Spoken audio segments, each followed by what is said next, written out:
Përshëndetje motra. Mirë se keni ardhur në Trime podcast. My name is Lejla. My name's Leonarda. Welcome home. We have a really special announcement to kickstart today's episode, don't we? Yeah. What's the special announcement, Leo? So we have our first Trime event. Insane. I know. We are like month 2 into doing Trime, and we are already planning and organising our first live event. Yes, we are. And we've worked so hard. Already. Hard. We've got so much planned in that event. We really wanted it for a place, a time for women to come and celebrate. It's going to be leading up to the Albanian Independence Day. It's on the 17th of November. It's an amazing location. We're so grateful to be working with the restaurant we are. And there's going to be Tupanji, belly dancers, DJ. And then you get to meet us. We're going to have panel guests, and we're just going to be discussing all of the things that we've been talking about in the podcast, plus more. Exactly. So Sunday the 17th of November, we'll be hosting our first live event. The aim of the event is to be fundraising for us to kickstart Trime as a non-profit organisation. Yes. Helping female victims and survivors of gender-based violence in the Albanian community. One thing I did want to stress is women of all ages, because I'm going to try and drag my mum to the event, and I would love for her to have someone her age to just decompress. Yeah, I would really like to see like different generations, like mums, aunts, the daughters and all that, so they're in the same room. Exactly. Absolutely. Come down with your mums, with your aunties, with your sisters, your cousins. Bring them down. Sunday the 17th of November at Feather Lounge in Beckenham. We'll be putting up a ticket link at the bottom of this video. It's a really important event, and we really would like the community to come along and support. And it's not just support me and you per se, supporting the actual cause and the mission, and the fact that the whole reason why we started Trime was for it to be a non-profit and a charity helping Albanian women who have been victims of gender-based violence. And we're just very fortunate, and I know we've worked really hard, because lucky isn't the right word, because actually this is just the fruits of our labour. We're really fortunate that things have happened a lot quicker than we anticipated them to. 100%. And an event like this will absolutely catapult our mission in terms of having safe spaces for Albanian women. So please come down and support the actual Trime cause. Yeah, we can't wait to meet everyone there. We genuinely can't. And please remember, we can't do this without you as well. No, exactly. We can't do this without you. We are excited to see everyone there, discuss, answer questions, go in our little discussion bubbles and meet each other. And, you know, and like you've just said, really support the cause of Trime and making sure, just kickstarting the ability to provide safe spaces. And I don't know about you, but I am so, as much as I'm excited to get there and talk with the guests and things like that, but I'm really excited to just dance. I'm excited to have a proper vibe. I just can't wait to just be in amongst the other women in the community. Same. The minute the Tupanji is there, if I was a child, I'd be on the top. Bring your Mindila, bring them all, bring it. Oh my God, bring it. Can't wait. Definitely. So excited. There's something really exciting that we did today. Yes. Oh my God. And before anyone says anything, we are under absolutely zero obligation to talk about this. But there is just this beautiful human we've met called Arbor. Arbor is originally from Kosovo, and he started a community project called Balkanism. Yeah. So the Balkanism is about social, cultural, historic topics that are all steeped in our heritage and our Balkan heritage. Yeah. And today we went down to support Arbor and Balkanism because it was the first publication. Yes. I don't know if that's going to show on camera. I don't know. Hopefully it does. Well, what you can do is take a picture of it. Yeah, and we went down to Arbor's launch we went down to Arbor's launch event this afternoon, quickly before we came into filming, and the vibe that was in the room was amazing. It felt like home, didn't it? It felt like home. It wasn't just Kosovan and Albanian people. It was Bulgarian people. It was Macedonian people. It was Bosnian people, Serbia. Croatian people. just all over Everyone, the Balkans. yeah. Yeah, they were all there in the room, and it was this incredible, collectively, beautifully diverse space. Yeah. So we just want to say a massive, massive congratulations to Ardra for creating something so beautiful and allowing us a space to call home, in a sense, somewhere to connect to with other people in the Balkan community. So yeah, it was. I had a lovely time listening to everyone talk. And we got to meet a few of the women in the Trime community. Oh my God. If you met us today and you stopped us and said hi, like, just thank you so much. Honestly, like, it was so lovely to talk to you ladies and just get to know who you are. So it's always lovely to be stopped in public. So yeah, it was so amazing. And what was truly amazing was it, you know, they weren't, the one was Bulgarian. Yes, and the other two were Kosovan. Yeah. So for me, it was like, like, it was and it was my first time that someone had being recognised in public. And I was like, I didn't know. I was like, me? I said to you, girl, you better get used to it. This is your life now. And then I said to you, I'm so glad I washed my hair. Like, she just sorted that I washed my hair. But like, I'm so grateful, and I cannot express just the feeling that I had when those women came up to us was just amazing. Like, and it's just so nice when you actually meet the girls and the women in real life, because you're like, oh, you're like, people are actually listening. They're real, they're listening. And so it's really exciting because it's not just a number, it's an actual person. And it's amazing. So if you ever see us in public, come over, say hi. Like, we don't bite, we actually love it. The question I've really wanted to ask you for this episode, now I know normally we like discuss the topic or the theme, and like, you know, we come in so kind of prepared, we do our research, and for this episode you're like, send me the question, what's the question? And I didn't want to ask you the question because I wanted to get like your raw response to it, because when I was asked this question I was stumped. Like, I didn't know how to answer it because no one had ever asked me a question like this before. And so the question is, if you could do anything with your time purely just for you, that doesn't involve helping others or serving others, what would you do? And it cannot be work, it cannot be helping other people, it cannot be serving other people, it cannot be Trime, it has to be just for you. What would you do?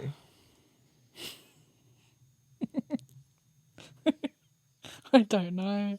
This is why I didn't want to give you the question beforehand, because my response was like, shit, I actually don't know. It's quite tough. It's not even that no one else has asked me that. I've never asked myself that. Don't have space in your brain to even think about the things that you want to do in a specific time, because you're always either with someone, with a sibling, or with your partner, or with your parents, or, you know, you just, the normal day or the normal decisions have turned into, I always have to think about the other person when I'm doing these things.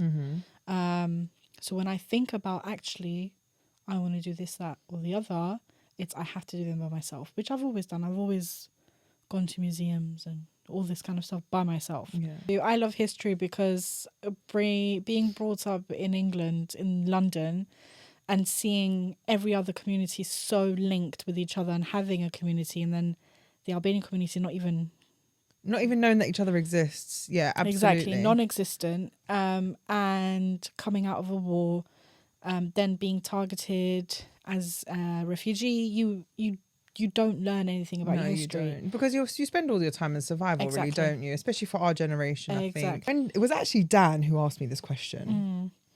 And when she asked me this question, she left me so stumped that not only did I not know how to answer it then and there, because I like to have answers quick. I have like this, what I could say, like, this filing cabinet in my head, that when people ask me questions, I know exactly how I'm going to answer it then and there. Yeah. Boop, pick it out. Literally, that is how my brain works. When she asked me this question, I had to really like reflect on myself to think, why don't I know? And why can't I come up with the answer to this really quickly like I do with everything else? And I realised it's because I spent my whole life looking after other people. Yeah. Because you never actually had the chance to know yourself and find out who you actually are. It's always that had to be put in the back burner because you had a different responsibility, a different job. And now, for example, well, you know, we're both in happy relationships, but now we're paying the price because our adulthood is quite, it's trying to find ourselves blindfolded. Yeah, it's like trying to navigate a safe, calm, happy life that doesn't revolve around a crisis or a chaotic situation or in survival. It's like trying to think, oh my God, how do I navigate happiness? How do I navigate actually being in a really safe, calm home environment? And I know, like, both of us, we're the eldest and the eldest daughters, so we are definitely in thick with the eldest daughter syndrome. But you talk quite openly about, like, you know, helping your mum when you were young, raise your siblings. I'm 30. I'm still the default parent. I think I'll be the default parent until the day I die. And then after that, I think all hell will break loose. Probably. Are they going to know what to do without you? No. But we're 5 kids. I'm the oldest. There's a lot to talk about. There's a lot to unpack, because it's helping my mum, but helping my mum because there was no other option, and seeing her struggle and putting aside my childhood feelings as a child and as a teenager, and making my siblings a priority was always how I lived my whole life. And I still do to an extent.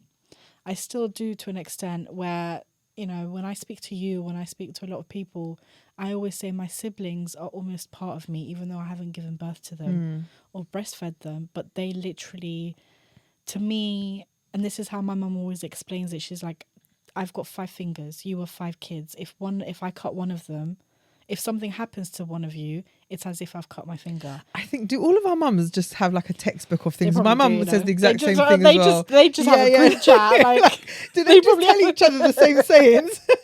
But my mum literally says the same thing, yeah. And now I've adapted that to literally tell people how I feel that connection is with my siblings.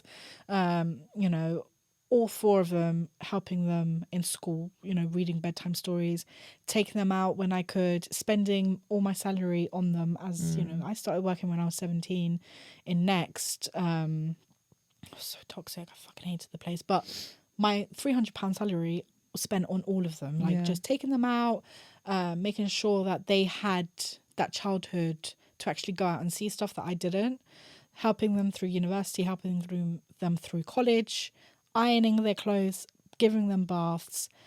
So helping them out with that, taking them out shopping, taking them to the school, picking them up from school. When my younger sister went to school, I cried more than my mum did. Yeah. And it was because from the age of 6 months to 3 years, it was like Lily. Like, she wouldn't eat on my mum's lap or my dad's. It would have to be Leo's lap. She wouldn't sleep next to my parent. It would have to be with me. She wouldn't go to school without me. She wouldn't do anything without me. And it was that such a, you know, attachment. And my mum tried her hardest to break that attachment, but you can't break that attachment. No, you can't. Once you've given your youngest, once you've done that to your oldest daughter, she has that attachment for the rest of her life, and so does my younger sister. That's such a powerful statement. I've never thought of it like that. And I'm wondering, as much as, you know, we understand the reasons why these responsibilities do fall on the eldest daughters. There's so, like you say, like there's so much to unpack. But what I really am interested, I guess, like both of us, you in particular, because you're like one of my bestest friends, and I want to know how you feel like that really impacted you. And this isn't to be like, oh, your parents were awful for making you do this. Not at all. No, it's more so to focus, to hone in on like your emotions around it, and more so to, I guess my biggest question actually, if I'm honest, and I know we are very honest with each other, is, do you feel like your childhood was robbed as a result of it? 100%. 100%. And I think I want to make one thing clear. I don't blame my parents. And that's my point. It was pure survival. Like, you had to. It was pure survival. I don't blame them in any sense. And I would do it all over again. I would do it over and over again. Like, I don't... and I think it's the parent in me that talks like that. I would do it over again so that I could give that space to my parents and raise my siblings. But it does rob your childhood, because you grow so quick. You grow into an adult when you're like 12 years old. And in terms of emotions, only until I think my third year of marriage, I stopped like running on adrenaline. When I first moved out, I did not know what to do with myself because I had been running around like a headless chicken, looking after everyone, and making sure everyone was okay. That by the time I got married and moved out, when I was in my own space, I had to grieve not being at home. It was so difficult to not be at home and share a bedroom with my sisters. Like that was, I was like, and you had to share a bed. I gotta live with a boy. who is this? If anyone understands that Friends reference, 10 points to you. I gotta live with a boy. Not even that, but the amount of hair that men shed. What the fuck, bruv? Like, Yeah. but it was difficult. It was so difficult. And only really into my adulthood, about 3-4 years after I got married, did it become clear that up until then I had lost my childhood, my teenagehood, and my adulthood, because then I had to start doing the whole thing all over again with my husband. Not that he needed me to raise him, no, but it was the fact that I had been so busy raising other people that I didn't have time to even build up any emotions or getting like to know yourself, really. Exactly. Truly who you are. Exactly. The things that I thought I liked, I don't like. The things that I love to eat, I don't love to eat anymore. The things that I wanted to go and see, I don't want to do. So it's like by the time I was 25, I went through a stage where I was like, I had to do everything, like do the usual clubbing and all of this within a span of a few months because I had never done it because there was no time and also strict parents, like that's non-existent. So story of many of us Albanian girls, non-existent. So I had to do it while I was married, which cool, you know, it is what it is. And only now that I'm 30 and my siblings are having kids, is it so clear as day. I'm like, you do you, bruv. Yeah. Like, do not include me. Trying to cut those apron strings, I guess. Yeah. I'm like, do not. Like, just don't. Please don't. Don't. The minute something is asked of me, my head already feels heavy. And it's this thing where everyone around is like, when are you having kids? When are you having... I've had 4. I've had 4. I haven't breastfed them. I haven't birthed them. I have literally gone through the trenches with 4 of them. I don't have any more space in my head. Like I'm at that maximum mental capacity of having my own kids because now I get to go home. It's silent. It's nice. It's calming. I get to clean however I want to clean. I don't have screaming kids coming around. And yeah, like I love kids, but I love them when they're not my own. Yeah. So, but I do love kids, but I think, I don't know if you relate to me, but I know a lot of older girls. Elder girls, yeah. They relate so much to me when they say, I don't have the capacity to have my own child because it's been robbed. Yeah. Because I've had to raise other For me, people. That's a really good question.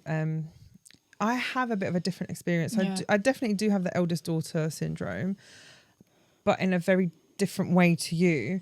So we didn't have a happy home life. There was a lot of domestic abuse that was being perpetrated. So I found myself being the eldest daughter, parenting everyone, but emotionally absorbing all of the emotion and, you know, and the fear. Yeah. And actually for me, that robbed me of my childhood. Yeah. I did a lot of the absorbing the trauma. Yeah. Because I guess I was the eldest and my mum only had me to turn to for comfort, and then so did my brothers. Yeah. And when you're living in a home where there's so much fear and terror, there was no one else to absorb that. No, and you for become them. a sponge. Yeah, exactly. I became a sponge, and I knew quite early in my childhood that I thought the second I get the opportunity, I'm gone. And I've said that before in the podcast. When I turned 18, I left. Uni was my escape from the home, and I knew that was always going to be my exit strategy, my escape plan. And so that responsibility is a bit different to yours that I had. Yeah. But I always feel like, I was really robbed of my childhood being the eldest daughter and having to absorb all of that emotional trauma in my family home, because sometimes I go on TikTok and stuff, and I know like everyone says social media is not real. It's not real. No. But when I see people make like the videos and the memes of what it's like to be the eldest daughter, and these videos always showing the eldest daughter standing up to the parents, and I'm like, I was terrified. I couldn't have done that. I was absolutely terrified. So then when I compare my upbringing or my experience as being the eldest daughter to, for example, yours, I'm like, I didn't have this amount of bravery. I didn't have this kind of voice. Yeah. Whereas you do, because I've seen that. Like I've seen you like kind of navigate your siblings and how you and your You've siblings seen are how around you harsh and I am with them. like you and your parents. And I'm like, oh my God, I would have never had the balls to do that. But that very much stems from the kind of upbringing that I did have and the trauma that we faced in my family home. So whilst it's not the same experience, there are definitely parts of my childhood that I feel 100% robbed. 100%. I think it's personally the bravery comes because I've been so accessible to everyone. You know, any issue anyone has, give Leo a call, and I'll sit there and I'll quit, because you know what it is for me. Every single time I don't want to do something, I'm like, I'm going to regret it. So I always end the night. If someone needs something, if someone, God forbid, needs a ride somewhere, if my younger sister needs money, whatever it is, I will send it, because of I'm going to regret it. Yeah. And it's such a toxic... Well, you'll be dead, so... You'll be dead. I always say, like, when I die, I die. Like, I know. I feel sorry for everyone else, not me. I'll be at peace.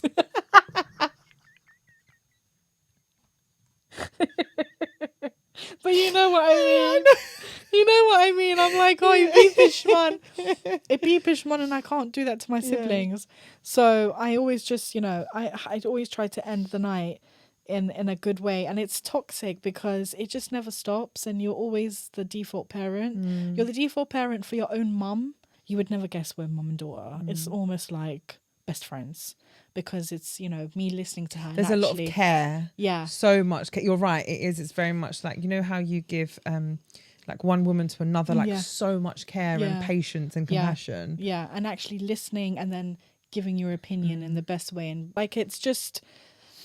It's that care. It's listening to every single person. And it's interesting because my younger sister, she has such a great connection with me. She shared my bed from 9 months. She crawled, like, walked in, because we were all early walkers, walked into it, like, just there constantly. Parents' evening, Leo. Her assembly, like, plays, Leo. Picking her up, dropping her off, taking her shopping, doing this, doing that, meeting, her husband, it was Leo, because she's more scared of me than she's scared of my own parents. And she's always like, because I'm more scared of you because I know you've got an open mind, and when you say something is wrong, then she knows it's wrong. Yeah. Whereas she knows that my parents have a traditional mind, so it's, she expects it. But when and all my siblings do this, when they hear it from me, she knows that it's just shit. Like, I'm so fucked. Yeah. So, and I love that I am that to her, but it's also draining because none of my siblings that are having kids or have had kids have never had to put themselves second and put someone else first. And you've had to do that. And I've had to do that. Yeah. And now they're having kids, and they are now doing it. It's almost like reliving my childhood. Did they ever come to you and like, shit, now I realise how much you did for us?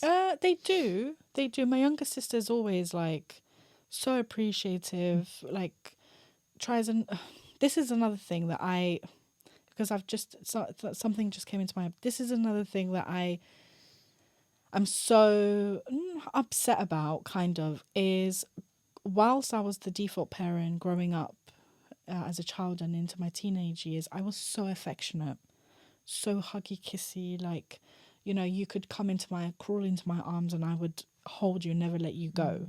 And that's how most of my siblings actually shared that. All four of them shared a bed once with me, and we would all crawl up. Now in my adulthood, I'm like, please stay away.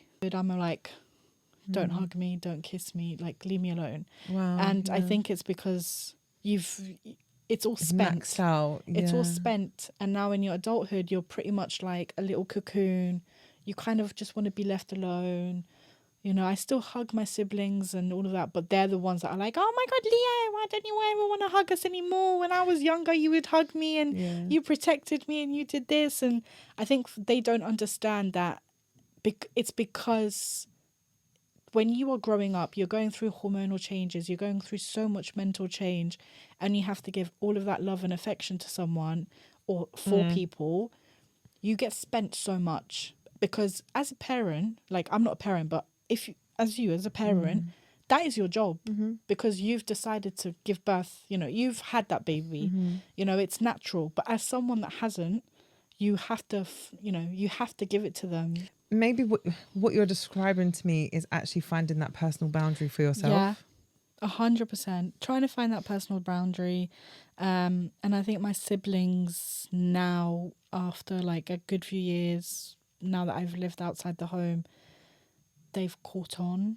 I think they're a bit more, you know, they understand. They still miss me a lot though. They're like, Leo, when you're coming over? Leo, when you're coming over? And I'm like, well, I'm with Lejla. Sorry, guys. I Like, stole her. I'm doing work. I'm working. I'm working. And they get it and they're so happy and they're so proud of it. But they've also become my little protectors. Oh. You know, they just, I think for them, they almost see me as emotionally vulnerable. Probably because I'm so open with them. So they're always very protective of me. I love my siblings. And I'm happy, like I'm okay that I sacrificed my childhood for them, but I'm paying the price of not really wanting my own children. Yeah, absolutely. Because I'm just like, I don't have the time. So interestingly, there is actually a few studies done into the kind of eldest daughter syndrome, because it's actually become like a big topic, and especially for women from marginalized ethnicities and communities, like it is a real thing. Like a lot of women are now coming forward and be like, yes, this was 100% my lived experience. And whilst there might be different contexts to it, like both me and you know what it takes to be the eldest daughter, but in different ways. There was a study done by the UCLA on firstborn daughters, eldest daughters, and it was about the stress that they experience later on in life when they are pregnant themselves.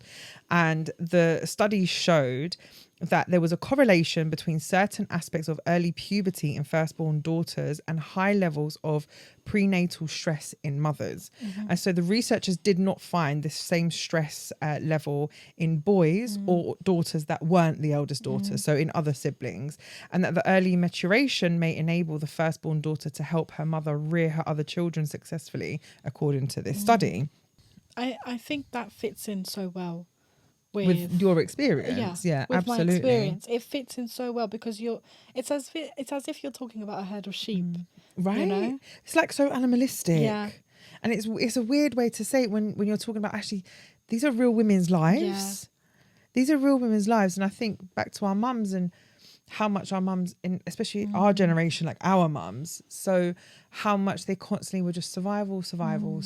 They were coming from communism, from war, and we say this over and over again on this podcast. Like they only had us as eldest daughters to lean into. Exactly. They didn't have anyone else, and they didn't know anything. You know, I grieve the times that me and my mum, while I was growing up and while I was at college, all my siblings were at school. They weren't in college. They were in high school and primary school.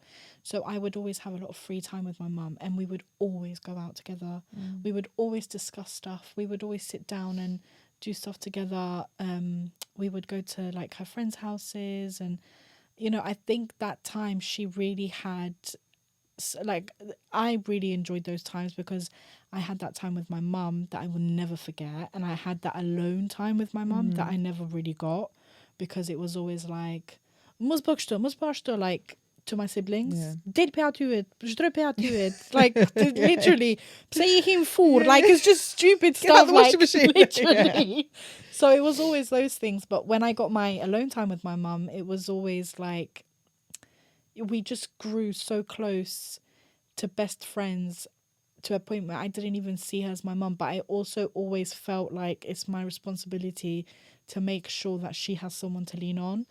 She's lost so much during the years where she's brought us up that it's almost felt like you have to. Yeah. You have to. I don't know about you, but I always felt like it was my responsibility to make sure that if she had an issue, she would come to me. And she does. She always comes to me.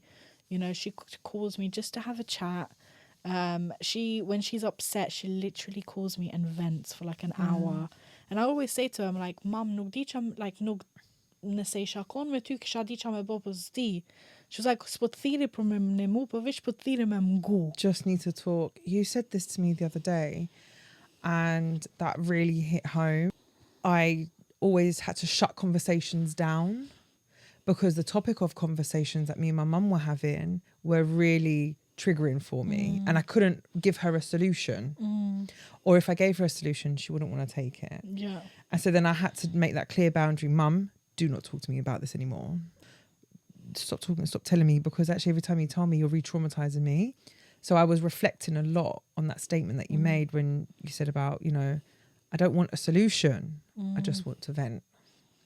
And it got me thinking about the amount of times I could have done that for my mum and I didn't. Yeah. And actually having this conversation with you is making me really emotional, because there's so much that you're telling me and I'm listening. I'm like, I know what my experience as the eldest daughter is, but it's not the same as yours. Yeah. I think for me personally, a childhood is about being allowed to just express yourself, you know, have a little space to draw, have a little space to, you know, watch whatever you want to watch, have toys, have friends, express yourself, be loud, not worry about being like clean. What I mean by that is actually going into the garden. Oh yeah, just getting muddy around, and rolling around the mud, stuff. And I didn't get a lot of that. A lot of that was, you know, get your sibling, change her nappy, get your sibling, go give them a bath. Like it was very much like, do serve others, do help me, do serve others, do help other people. It's constantly, constantly. But to be fair, still to an extent, you know, me and my brother, especially me and my brother, we were so close. We're still close. We were so close when we were young, children. We would do so. You're not on shed, bruv. WWE in the bedroom, bro. Like WWE, we would fight. But children being children, you know what I mean? Yeah. So me and my brother, you know, we would do stuff together, you know, whether it was just go out and, you know, we were really in a safe neighborhood. So our neighbors would love to just come out and, you know, get us to cut their grass, or the neighbors would have like this water park balloon thingy. I don't know what it was, but we a slide and stuff. We would go on it. I did have a happy child. It was safe childhood. It was happy. It was safe. But at the same time, it was demanding. That's probably the right word. Where you knew you had to come home, maybe watch a bit of TV.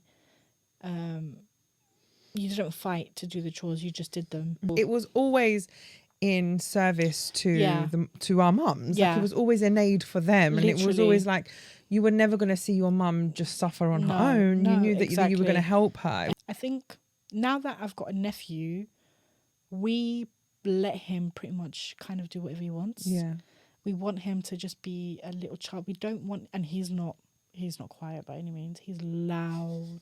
Just as kids should be. Loud, yeah. As kids should be. Like, I know my sister is making a point that she doesn't want it to be like a box. She wants him to just have a free that's very much childhood. how I've raised Bella as well. Like, I've never put on, for example, those household chores and made them a thing that she absolutely has to do. Yeah. She has her own chores, like Yeah. keep her space tidy and clean, Yeah. and bring, I don't know, dirty dishes to the sink, Yeah. put it in the dishwasher. But in terms of like her, by the age of 10, we were helping our mums wash the windows, hoover, wash the bathrooms, clean the, do you know what I mean? Like, literally, you were hanging off the that. windows. Yeah, that's what, like we said in the other episode, like we were hanging off the windows, our neighbours telling us we were crazy Albanians.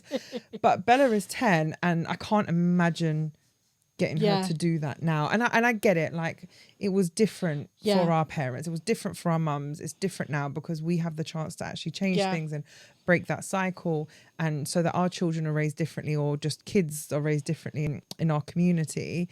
So I very much raised Bella in the sense like this is your childhood, and you get to live it as freely as you want to and express yourself as freely as you want to. And I think the difference in my childhood and your childhood, as you said, like my childhood was safe. Yeah. And mine wasn't. Yeah, exactly. And I think that's where like I'm listening to you and sharing your experience, and I couldn't quite get it, but you got it. Yeah. You said that word, safe. Yeah, but it's the same feelings that we've got towards being the eldest. The responsibility, siblings. I think, yeah. And the responsibilities. And I think also not even being first generation. We're not first generation. Yeah, we were absorbing all of it. That's what I'm saying. We were absorbing everything. Trying to make our parents proud, I guess. Trying to make it in the world. Because I think as an immigrant child, and I'm sure you feel like this. And a refugee child. We weren't just immigrants. We were refugees and asylum seekers. Exactly. Like, I think there's this big misconception that refugees, asylum seekers are the same as just economic migrants. And we're not. Like, we were displaced out of our homelands through war and through genocide. Exactly. So there's two differences between being economic migrants and actually being refugees and asylum seekers. Definitely. Exactly. Because as we explored in, about your refugee journey coming to England, like it was just full of trauma for you. Exactly, full of trauma. And I think when you grow up as an older sibling in that situation, and you probably have the same feelings as me, and millions do around the world, you set a expectation for yourself and a goal for yourself that you now have to make it. It literally, your whole survival depends on it. Your survival depends on it, and the hard work that our parents have put into it depends on it. It can't go to waste.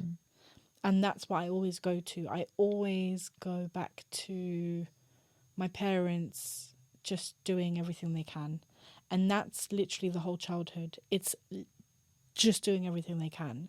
And now that they've got grandkids and they've slowed down, the love and the care, and just not that they didn't show the same thing, they did, but it was mixed with survival. With my nephew, it's crazy. I see it with my mum and Bella as well. Actually, it's that it's now she's got the time. Yeah, it's not, her life state is not the same as what it was 30 years ago when she came to the country. And those first, I would say 15 to 20 years were full on just trying to survive. Of course. And now that my mum has grandkids, she's got Bella and my nephew, it's different for her. And I guess she doesn't have the same stress either, because grandkids you can give back. Do you know what I mean? Like grandkids you absolutely can give back, but with your own kids, they're yours forever. You can't get rid of them. No, it's different. And I see in my mum, she's a bit more patient. Oh my God, what is that about? The patience. I see it with my parents and Bella, and I'm like, these are not the same people that raised me. Exactly. They're not the same people. Like, I don't know who these people are, but they were not my parents growing up. No, but it's the patience. It's, me and my dad, we have such a close relationship, but we have that kind of relationship where we just don't hug. Like, I remember when me and my dad, it's as if like two army colonels are meeting. Like, that's just how it is. Like, you know how usually you would see your dad hugging you and, kuyi, like, all of this. We just shake hands. But, like, we have so much love between us. We just shake hands. But my other siblings, my younger sibling, used to jump on my dad. And, like, hugs and kisses and everything. And I used to get, not jealous, but I used to be like, why does she have that relationship and I don't? And I think it's because while I was growing up, there was so much going on. The war, losing both parents, losing money, a brother, money, going to work, coming back from work. You know, it's not that he didn't have time or space to love you. It's the fact that his priority was survival. So, and I think, and I always like to think, and I know my parents showed that love for all of us, all 5 of us, through their hard work. Yeah. Because that's all they knew. You know, I always tried to give them grace and try to give them a bit more leeway in the fact that they also weren't taught emotional intelligence.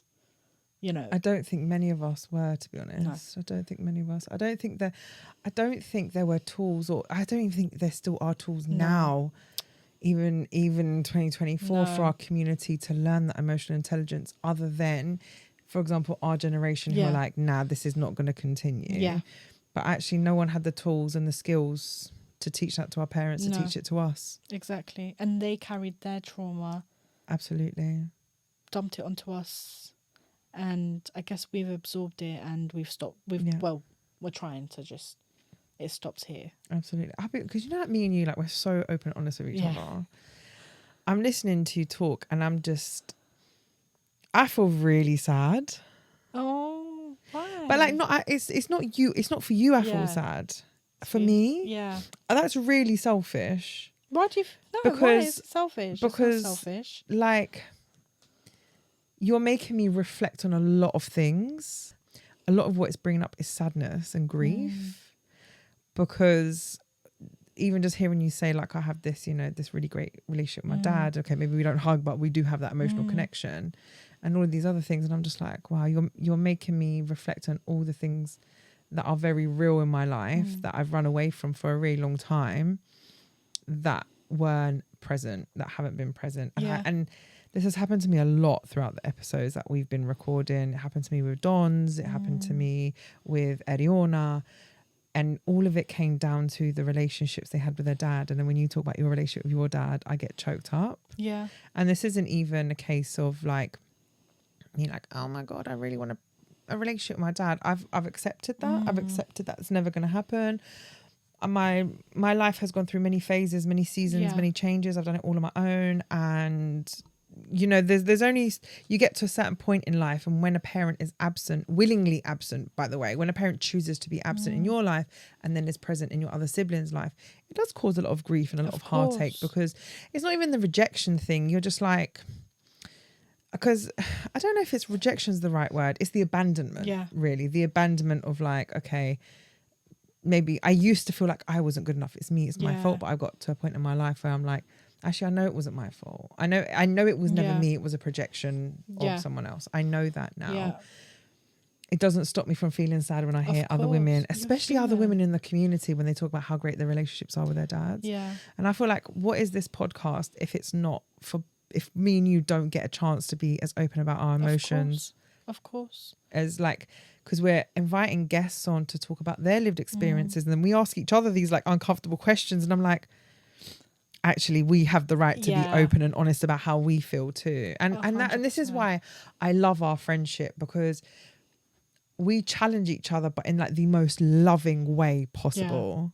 Yeah. Like, we share our experiences with each other and we're like, oh, I didn't think of it like that. No, exactly. But, and the love we have for each other is unmatched.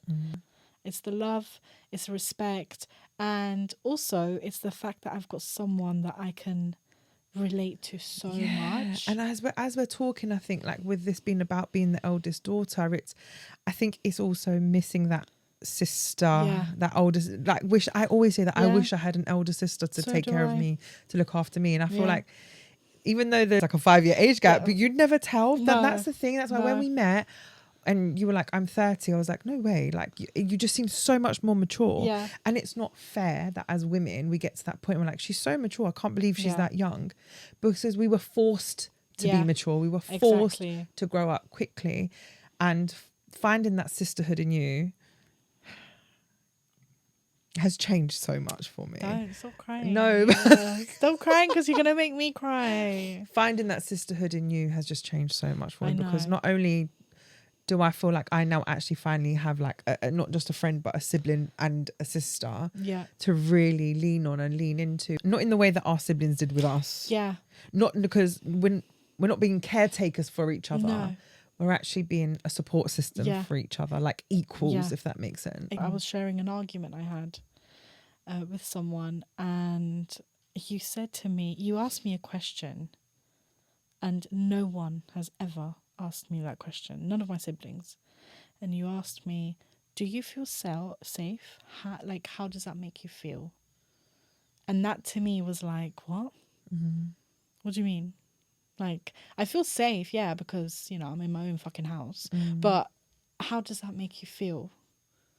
Was very much like, I've always asked that question to my siblings. Yeah. No one has ever asked that question to me, and I've left the tissues in the fucking car. Now we're gonna cry. Literally. But I'm not upset, I'm touched, because now I can kind of get a feeling that my younger sister has with me, which is like, oh, you know what, I'm gonna send this to Lejla. You've heard my voice messages, bruv. We send so many voice podcasts notes. Like, we actually have mini podcasts in our WhatsApp. I'm telling you, I pray our chats never get leaked. But they are so healing. Yeah, they're so healing. That's what it is. Meeting you and having this friendship with you and doing this podcast has become one of the biggest parts of my healing journey at this point in my life. And it was, 100%. I think it just came at the perfect time, like Pitsk. Yeah, and perfect. I think it was everything that we had hoped to create with Trime is actually a manifestation of the friendship that we have between each other. I really want other women, I hope when they listen to us and they hear us just have these chats, they genuinely feel that. Yeah. Because there's so many different reasons for why we did Trime, but one of it was to be a sisterhood. Exactly. And to start somewhere to create that healing. It's got to start somewhere. And if it starts from me and you having these like sometimes really challenging, emotional conversations on a bloody mic in front of a camera and then sharing it to thousands of people. So be it. So be it. Absolutely so be it. It has to start somewhere. No, 100%. And I'm so grateful to just have you as same. Friend. No, same. Because same. The feeling is so mutual. Best friend's not even a word. That's what I'm saying. I don't know how to describe it because I can't say best friend. It's like, yes, she's a sister, but it's like it's more than that because it's like best soul friend, sisters. Yes. Like soul sisters. Yes. Like we even when we've got an issue, even before I say something, you've already sent it to me and I've got it typed down. Like I'm like, I was just typing this. We're both on the same brain, like on the same mental brain length, like both of us. I've never been able to open up to someone so much. Yeah. Absolutely. I just feel like I can be myself around you. I said that to you yesterday. I was like, brother, I'm tired. Like, I've got nothing to give. But I was just like, I'm tired. I've got nothing to give. But it was more so that I just feel like I can be myself around you. Like, I don't have to hide nothing. I don't have to mask. And I speak about this quite openly on the podcast, is that my whole life I had to mask. Yeah. And now I've made it like an intentional thing to only have people in my life that I don't have to hide mask. Who I am. Exactly. And with you, I genuinely I'm home. Like, I just feel like I have that sister with you that I'd always dreamed of having. Yeah, same. And I have this connection that now I feel like part of your life, and I feel like you are part of my life. Like, I cannot imagine my life without you. It's crazy to think we once never knew each other. And I can't even explain how, because I obviously started this by asking you the question of saying, if you weren't serving other people, what would you do for yourself, just for yourself? And I wonder if you have an answer to it now. I think at the age that I'm now, quite honestly, if I wasn't serving everyone else and it was just me, myself and I, first and foremost, I would not even be in this country. Fuck that. Yeah, literally. Secondly, I'd probably be in the Middle East studying Islam. That's it. Wow. That's where I would be. Wow. Just because of the the history behind it, and my love and passion for it. Not in the like, oh, I want to be this strict, blah blah blah. It's more like I want to learn. I want to learn. I want to learn. I've told you I want to learn. I want to do my masters. I want to do my PhD for fun, just for fun. Yeah. I just want to learn. I want to travel. I want to experience.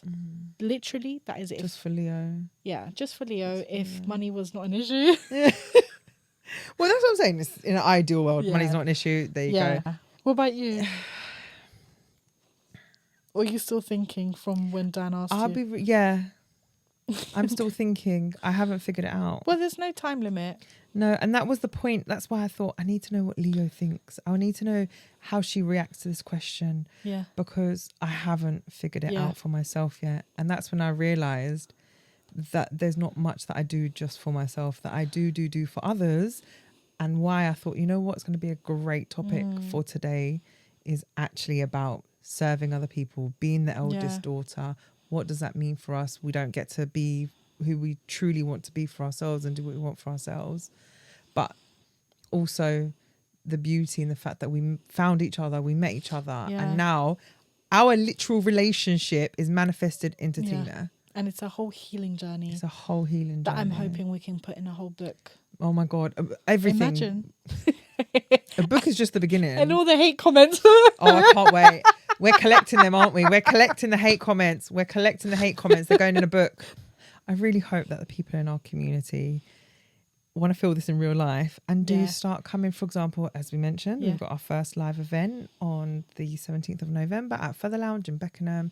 And it's going to be the first of many, many fundraiser events we do, because this love and safety that we have between us is what we want to create for the rest of the women in the female community. We want to share it. We want to create it. We want to manifest it into something that's physical, that's in real life, in person. But also going forward, we want to start raising funds in order to be able to open up wellbeing centres, crisis centres, refuges for Albanian women in the UK. There always has been this motivation of why we were doing things now. And it's finally happening now. I know. The wheels are in motion. Can you believe it?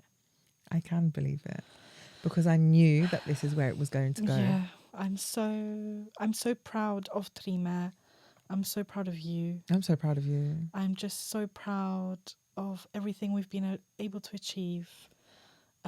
Even though we're working so hard to do everything, you know, there's a lot going on. I'm surprised we're not. And I think sometimes it's like we have so much confidence and love and care for Trime because we know what's happening behind the scenes. Yes. And so we sometimes we're just like, we just don't say so. We're just not allowed. Hey. But like the reason why I think we're so confident and we're just full throttle with this process is because we know exactly where it's going. Yeah. We know exactly what we're doing behind the scenes, and we know the conversations we're having. We know the meetings we're putting in place. Yeah. And it's really exciting. But we do need the community to be there to keep supporting us, keep sharing our stuff, keep liking our content. Yeah. All of that. Exactly. Couldn't have said it any better.